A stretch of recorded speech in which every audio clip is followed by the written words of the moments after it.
Ngesikhathi evula ingqungquthela ye-ANC yokubukeza ibanga eselihanjwe yiqembu selokhu kwabanjwa ingqungquthela yobuholi edlule, uMengameli Cyril Ramaphosa ubalule ukuthi kunesidingo esikhulu sokuvuselelwa kabusha kweqembu liqinise nezinhlaka zamagatsha alo ukuze libuyele ukwethenjwa ngabantu.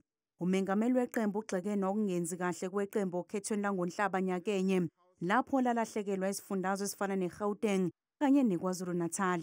Unless the ANC succeeds in renewing itself, we will perish.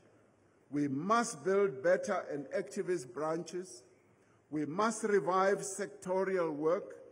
We must strengthen the alliance. We must reassert ANC values and principles and strengthen organizational integrity. Njengoba sishuba isimo phakathi kwe-ANC ne-SACP mayelana nesinqumo samakhomanisi sokungenela ukhetho lohulumeni bezindawo lwango-2026 ngokuzimela, uMengameli Ramaphosa uthi lesi sinqumo sibeke engcupheni amadlela ndawonye angunxantathu futhi sizodida abavoti.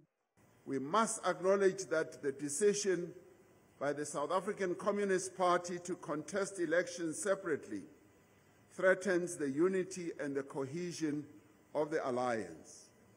Recent by-elections held in various parts of our country have shown that being divided risks consequences of causing major losses.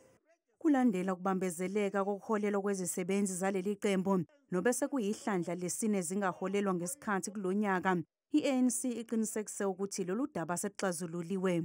Issues of non-payment of staff have been attended to and have been resolved as we speak. There was an intention to protest given the issue of salaries, but that matter has been attended to. Ingqungquthela izophothulwa ngoLwesine.